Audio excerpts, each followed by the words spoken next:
Barchaga assalomu alaykum do'stlar. Sizlar bilan Nasim Xolov kanalimga xush kelibsizlar. Rossiyada bo'layotgan holatlar bilan, ya'ni bugungi kunda nimalar bo'lmoqda do'stlar, qo'ldan kelgancha bugungi efirimizda tushuntirib o'tamiz. Xo'p, Samarskiy oblastida bir to'da migrantlar noqonuniy yashayotgan joyda ushlandi va bularda bitta patenting bormi deb tekshirib chiqishdi. Marhamat, videoni ko'ramiz. Живете все здесь? Нет? Где живете? Рядом? То есть здесь... Кто здесь живет? Руку поднимите, кто? Вы здесь живете, да? То есть здесь вот ночуете, спите, все, да? А вы приходите, переодеваетесь только, да? Патент есть?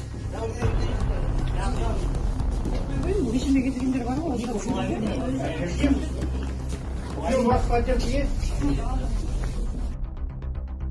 Rossiya bo'ylab bez dokument yurgan aka-ukalarimiz diqqatiga. Ekranda akalarimizni raqamlari turibdi. Kim granitsaga kirdi chiqdi qilmoqchi bo'lsa, ushbu raqamlarga telefon qiling va akalarimiz xizmatga tayyor. Albatta, mana shunday krutoy mashinalarda, inomarkalarda komfort borib kelishni xohlagan aka-ukalarimiz ekrandagi nomerlarga albatta telefon qiling. Hozir dahshatliroq xabarim bor. Hozir bilasizlar, ro'za oyida juda ko'pchilik masjidlarga qatnab namozlarini o'qishmoqda. Lekin ba'zi bir o'sha shaharlar bor. Например, hozir Chelyabinskda noqonuniy deb aytilmoqda kichkina masjidda o'sha o'zlarini rasvo oyoq kiyimlari bilan o'sha amon deymizmi yoki sobir deymizmi, kirib borib har bir insonni podrobniy tekshirishgan.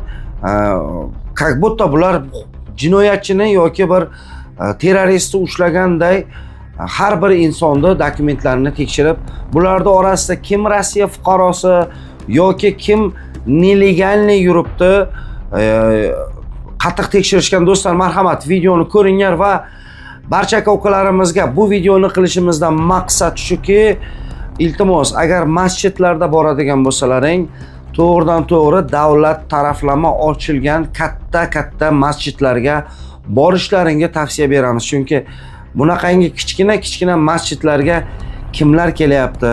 Oldingizda namoz o'qiyotgan inson kim o'zi aslida, buni bila olmaysiz. Shuning uchun ham bu kichkina masjidlar o'sha qaysidir bozorlarda ikkinchi etajda o'qilishi mumkin yoki bir o'sha qaysidir bir targ'ov sentrlarda 30-40 kishi o'qilayotgandir. Men xuddi mana shu manzillarda aytmoqdaman do'stlar. Ehtiyot bo'linglar, reydlar juda ham kuchaygan, ayniqsa ro'za oyida. Afsuski bizlarda ro'za oyimizmi, boshqa oyimizmi, bu narsa bilan bularda umuman qizig'i yo'q. Bularga qizig'i borki, faqat dokumenti bor yoki dokumenti yo'q. Dokumenti yo'q bo'lsa, sira SIZOga, agar Rossiya fuqaroligini adashib olib qo'ygan bo'lsa, albatta bularda voykomatga, ya'ni urushga to'g'ridan to'g'ri yuborishmoqda. Ogoh bo'linglar, videomizni qo'ldan kelgancha tarqatib qo'ying. Bilasiz, hozirgi kunda Rossiyada kurslar keskin tushib ketgan va sizga eng zo'r kurslarda pul yuborish ilovasi Tezdani tavsiya beraman. Tezda ilovasi orqali Rossiyadan O'zbekistonga Uzcard Humo kartalariga eng arzon kursda 0% da pul yuborishingiz mumkin. Bu ilovani yana shunday qulayligi borki, O'zbekistondan turib Rossiyaga pul yuborishingiz mumkin. Tezda ilovasini App Store'dan yoki Play Marketdan yuklab oling.